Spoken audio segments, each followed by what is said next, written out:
दोस्तों HRDI इसमें आप सभी का स्वागत है। आप सभी लोग कैसे हैं? आई होप आप सभी लोग अच्छे होंगे।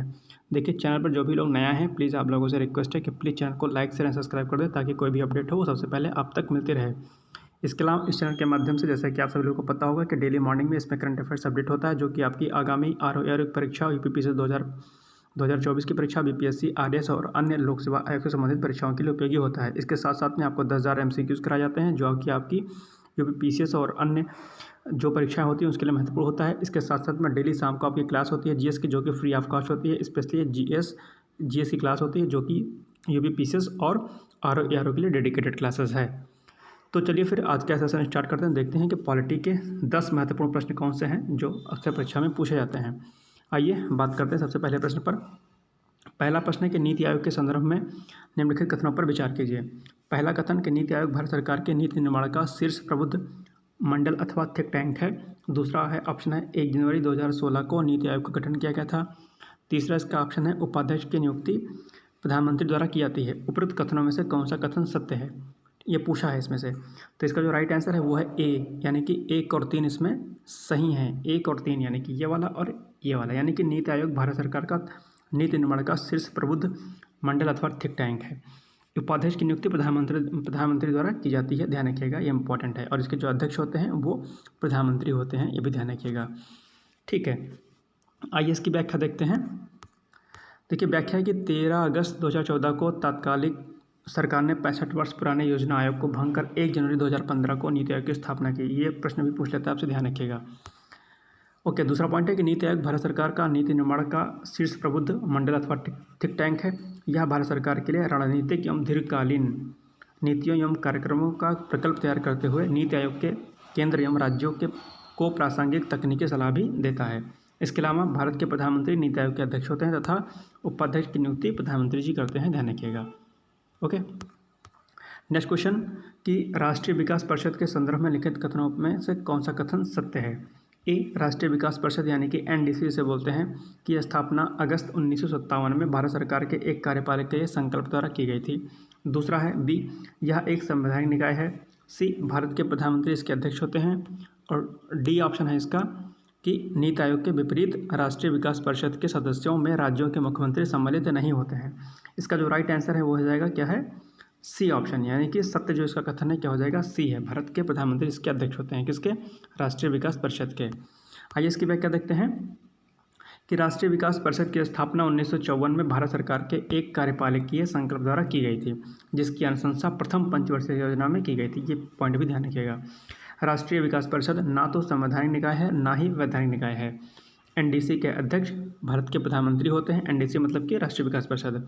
अन्य सदस्यों के रूप में निम्नलिखित सम्मिलित होते हैं, यानी कि एक तो अध्यक्ष होगा और अन्य सदस्य कौन कौन होंगे इसके। अन्य सदस्यों के अंतर्गत इसमें ए पे समस्त संघीय कैबिनेट मंत्री होंगे, समस्त राज्यों के मुख्यमंत्री होंगे, सभी संघीय क्षेत्रों के मुख्यमंत्री प्रशासक भी सम्मिलित होंगे और नीति आयोग के सदस्य भी इसमें शामिल होंगे, ध्यान रखिएगा। NDC बहुत इंपॉर्टेंट है। ठीक, नेक्स्ट क्वेश्चन की बात करें तो राष्ट्रीय मानव अधिकार आयोग के संदर्भ में निम्नलिखित कथनों पर विचार कीजिए। पहला कथन है राष्ट्रीय मानव अधिकार आयोग एक सांविधिक निकाय है।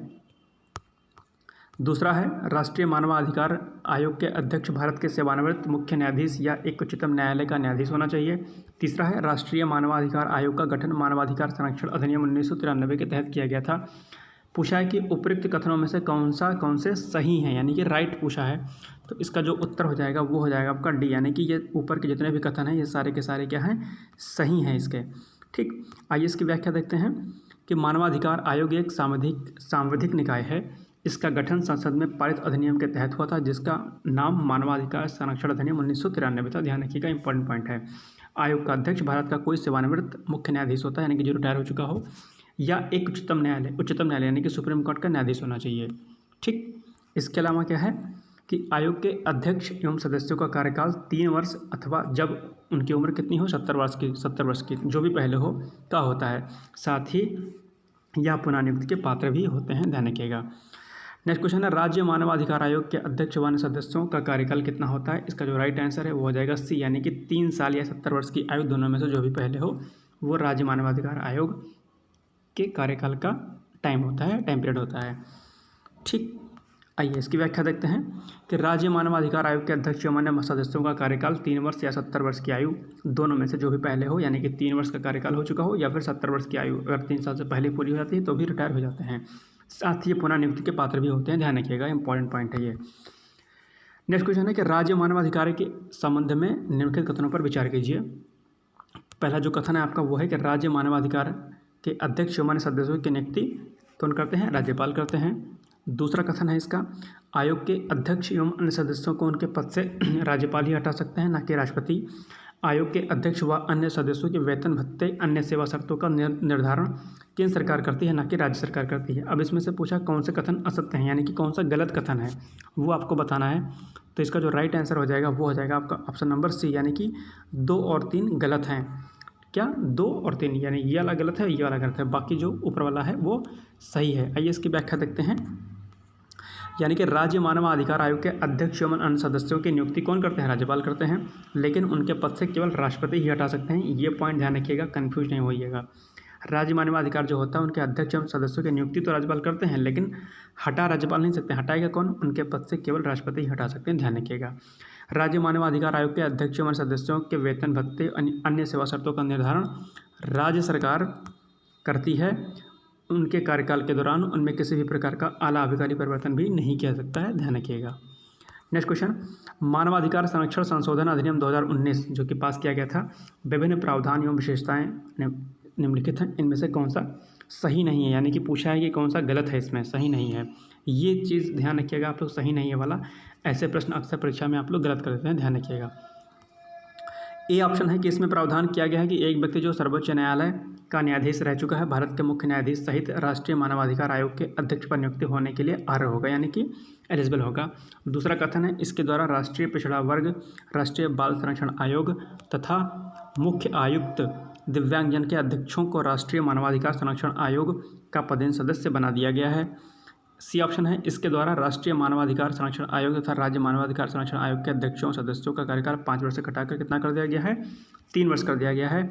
इस अधिनियम के तहत एक व्यक्ति जो उच्च न्यायालय का न्यायाधीश या मुख्य न्यायाधीश सहित रह चुका हो, राज्य मानवाधिकार संरक्षण आयोग का अध्यक्ष नहीं बनाया जा सकता है। इसका जो राइट आंसर है वो है ऑप्शन नंबर डी। तो इसमें पूछा क्या था? इसमें पूछा था कि कौन सा सही नहीं है, तो यानी कि बाकी के ऊपर के ए बी सी सही हैं और डी वाला ऑप्शन जो आपका ये दिया हुआ है, ये डी वाला ऑप्शन इसका रॉन्ग है, गलत है, असत्य है। आइए इसकी व्याख्या देखते हैं कि मानवाधिकार संरक्षण संशोधन अधिनियम 2019 के तहत प्रावधान किया गया है कि एक व्यक्ति जो कि सर्वोच्च न्यायालय का न्यायाधीश रह चुका है, भारत के मुख्य न्यायाधीश सहित राष्ट्रीय मानवाधिकार आयोग के अध्यक्ष नियुक्त होने के लिए एलिजिबल होगा, यानी कि अर्ह होगा। दूसरा पॉइंट इसका क्या है? इसके द्वारा राष्ट्रीय पिछड़ा वर्ग, राष्ट्रीय बाल संरक्षण आयोग तथा मुख्य आयुक्त दिव्यांगजन के अध्यक्षों को राष्ट्रीय मानवाधिकार संरक्षण आयोग का पदेन सदस्य बना दिया गया है। इसके अलावा इसमें क्या किया गया है? इसके द्वारा राष्ट्रीय मानवाधिकार संरक्षण आयोग तथा राज्य मानवाधिकार संरक्षण आयोगों के अध्यक्ष तथा सदस्यों का कार्यकाल 5 वर्ष से घटाकर कितना कर दिया गया है? 3 वर्ष कर दिया गया है। इंपॉर्टेंट पॉइंट है, ध्यान रखिएगा। चौथा क्या है इसमें, इस अधिनियम में, कि इस अधिनियम के तहत एक व्यक्ति जो उच्च न्यायालय का न्यायाधीश या मुख्य न्यायाधीश सहित रह चुका हो, राज्य मानवाधिकार संरक्षण आयोग का अध्यक्ष बनाया जा सकता है। तो ये महत्वपूर्ण बिंदु थे, इसके ध्यान रखिएगा। इसके अलावा लास्ट पॉइंट है कि इसने राष्ट्रीय मानवाधिकार आयोग की सदस्य की संख्या बढ़ाकर 2 से 3 कर दी है, जिसमें अनिवार्य रूप से एक महिला होगी। इंपॉर्टेंट पॉइंट ध्यान रखिएगा, इन सदस्यों को मानवाधिकार संबंधी विषयों का ज्ञान अनिवार्य है। क्वेश्चन नंबर 7 देखते हैं। केंद्रीय सूचना आयोग के संदर्भ में निम्नलिखित कथनों पर विचार कीजिए। इसमें पूछा है कि बताइए कि क्या सही है, विचार करना है इसमें। चलिए देखते हैं। पहला है इसका ऑप्शन कि केंद्रीय सूचना आयोग, CVC भी बोलते हैं इसे, सेंट्रल विजिलेंस कमीशन बोलते हैं इसे, कि केंद्रीय सूचना आयोग एक संवैधानिक निकाय नहीं है। मुख्य सूचना आयुक्त एवं अन्य आयुक्त ऐसी अवधि जिसे केंद्र सरकार द्वारा निर्धारित किया गया है या 65 वर्ष की आयु दोनों में से जो भी पहले हो तक अपने पद पर बने रहते हैं। इसमें से पूछा कि उपयुक्त कथनों में से कौन सा सही है, तो सही वाला आपको राइट देना है। इसका ऑप्शन जो है वो सी, यानी कि 1 और 2 दोनों ही सही हैं, यानी कि पूरा का पूरा कथन क्या है आपका सही है, राइट है। आइए इसकी व्याख्या देखते हैं केंद्रीय सूचना आयोग, अब देखिए पहला प्रश्न यहीं से तुरंत बन जाएगा, ये पूछ लेता है अक्सर। तो केंद्रीय सूचना आयोग की स्थापना वर्ष 2005 में केंद्र सरकार द्वारा की गई थी। इसकी स्थापना सूचना का अधिकार अधिनियम 2005, अब ये सूचना का अधिकार अधिनियम भी पूछ लेता है कि कब आया था, 2005 में आया था। तो इसकी स्थापना सूचना का अधिकार अधिनियम 2005 के अंतर्गत शासकीय राज्यपत्र अधिसूचना के माध्यम से की गई थी, अतः यह संवैधानिक निकाय नहीं है। तो संवैधानिक निकाय वो होते हैं जो ऑलरेडी कॉन्स्टिट्यूशन में मेंशंस रहते हैं, यानी कि उसमें ऐड रहते हैं। दूसरा, मुख्य सूचना आयुक्त एवं अन्य आयुक्त ऐसी अवधि जिसे केंद्र सरकार द्वारा निर्धारित किया गया है या 65 वर्ष की आयु, दोनों में से जो भी पहले हों तक पद पर बने रह सकते हैं, उन्हें पुनरावृत्ति पात्रता भी नहीं होती। ध्यान रखिएगा, इंपॉर्टेंट पॉइंट है। नेक्स्ट क्वेश्चन है कि केंद्रीय सतर्कता आयोग यानी कि CBC के संदर्भ में निम्नलिखित कथनों पर विचार कीजिए। ठीक है, और इसमें से पूछेगा कि कौन सा सही है। तो पहला कथन है आपका कि केंद्रीय सतर्कता आयोग केंद्र सरकार में भ्रष्टाचार रोकने की एक प्रमुख संस्था है। ठीक।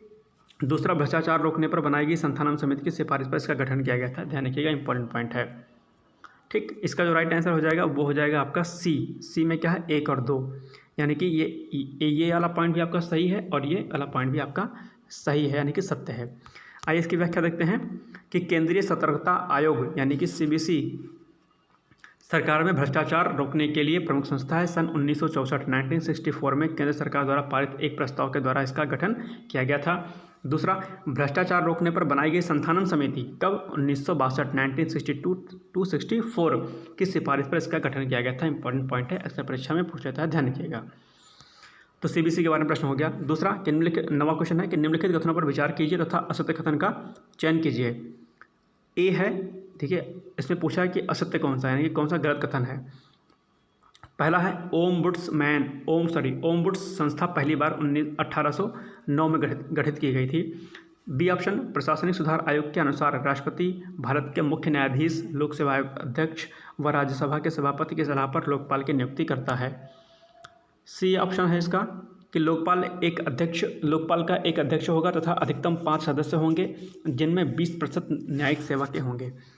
डी इसका ऑप्शन है कि वर्ष 1993 यानी कि 1993 में गठित बोहरा समिति जो हुई थी, बोहरा समिति का संबंध राजनेताओं और अपराधियों के गठजोड़ की जांच करने से था। इसका जो राइट आंसर है वो हो जाएगा सी, यानी कि सी वाला जो है आपका गलत है। बाकी सही जो ऑप्शन थे आपके, ये आपका गलत है। क्या है, गलत है। बाकी जो है आपके आंसर सही क्या है, सही हैं। आइए इसकी व्याख्या देखते हैं कि अंतर्राष्ट्रीय स्तर पर नागरिकों की शिकायतों के निवारण हेतु बनाई गई संस्था को ओम्बुड्समैन के नाम से जाना जाता है। इसकी स्थापना 1809 में स्वीडन में हुई थी। ये प्रश्न भी पूछ लेता, ध्यान रखिएगा। भारतीय प्रशासनिक सुधार आयोग, ठीक, की सिफारिश पर नागरिकों के समस्याओं के समाधान हेतु विशेष प्राधिकारियों लोकपाल और लोकायुक्त की नियुक्ति की गई है। तीसरा है, प्रशासनिक सुधार आयोग के अनुसार राष्ट्रपति भारत के मुख्य न्यायाधीश, लोकसभा अध्यक्ष, राज्यसभा के सभापति की सलाह पर लोकसभा की नियुक्ति करते हैं। चौथा है, लोकपाल का एक अध्यक्ष होगा तथा अधिकतम 8 सदस्य होंगे जिनमें 50% सदस्य न्यायिक सेवा के होंगे। ध्यान रखिएगा। ये इंपॉर्टेंट पॉइंट है कि वर्ष 1993 यानी कि 1993 में गठित बोहरा समिति का संबंध राजनेताओं और अपराधियों के बीच गठजोड़ की जांच करने से संबंधित था। ध्यान रखिएगा। लास्ट क्वेश्चन है आपका 10 क्वेश्चन कि लोकपाल तथा लोकायुक्त एक्ट 2013 के संदर्भ में निम्नलिखित कथनों पर विचार कीजिए। ऑप्शन ए है आपका कि लोकपाल का अध्यक्ष होगा तथा अधिकतम 8 सदस्य होंगे जिनमें 50% सदस्य न्यायिक सेवा के होंगे। ठीक। दूसरा ऑप्शन है कि जिन संस्थाओं को सरकार द्वारा पूर्णतः या आंशिक वित्तीयन होता है वह लोकपाल के अधिकार में आता है, लेकिन जिन संस्थाओं को सरकार वित्तीयन सहायता देती है वह लोकपाल के अधिकार से बाहर होते हैं। इसमें से पूछा है कि कौन सा कथन जो है इसका सही है, तो इसका जो राइट आंसर है 1 और 2, यानी कि ये वाला कथन भी आपका सही है और जो ऊपर वाला कथन 1 था ये वाला कथन भी आपका सही है। आइए इसकी व्याख्या देखते हैं कि लोकपाल तथा लोकायुक्त एक्ट 2013 के प्रमुख बिंदु निम्नलिखित हैं। ध्यान रखिएगा। यह केंद्र सरकार या केंद्र में लोकपाल की स्थापना करना चाहता है तथा लोकपाल तथा राज्यों में लोकायुक्त का इस तरह या राज्य और केंद्र स्तर पर देश के लिए एक निगरानी तथा भ्रष्टाचार विरोधी रोडमैप प्रस्तुत करता है। लोकपाल के क्षेत्राधिकार के अंतर्गत प्रधानमंत्री, मंत्रीगण तथा संसद सदस्य और ABCD और ओ श्रेणी के अफसर तथा केंद्र सरकार के अफसर इसमें क्या होते हैं, शामिल होते हैं। लोकपाल का एक अध्यक्ष होगा, अधिकतम 8 सदस्य होंगे जिनमें 50% सदस्य न्यायिक सेवा के होंगे। तीसरा, लोकपाल के 50% सदस्य अनुसूचित जाति, जनजाति तथा अन्य पिछड़ा वर्ग, अल्पसंख्यक तथा महिलाओं के बीच से होंगे। चौथा जो है इसमें वो है आपका कि एक चयन समिति जिसमें प्रधानमंत्री, लोकसभा अध्यक्ष, लोकसभा में विपक्ष का नेता, भारत के मुख्य न्यायाधीश या उनके द्वारा नामित सर्वोच्च न्यायालय का कार्यरत न्यायाधीश और कोई प्रतिष्ठित न्यायवेत्ता जो राष्ट्रपति द्वारा चयन समिति के 4 सदस्यों की अनुशंसा पर नामित होंगे, वह सब लोकपाल के अध्यक्ष तथा इसके सदस्यों का चयन करेंगे। पाँचवा कि प्रधानमंत्री को लोकपाल के दायरे में लाया गया है, लेकिन बहुत सारे विषयों में वे लोकपाल से परे हैं, उनके खिलाफ आरोप के निपटारे के लिए विशेष प्रक्रिया अपनाई जाएगी। तो ये 10 क्वेश्चन थे जो बहुत महत्वपूर्ण थे। इसको एक बार दोबारा से आप लोग वीडियो से देख लीजिएगा, क्योंकि इससे प्रश्न हर साल यानी कि जो मानवाधिकार, नीति आयोग, CBC, लोकपाल, इनसे प्रश्न आते हैं, तो इसको देख लीजिएगा। चलिए फिर नेक्स्ट सेशन में आपको दोबारा से प्रश्न कराएंगे हम। तब तक के लिए आप सभी लोग पढ़ते रहिए। Bye bye, take care.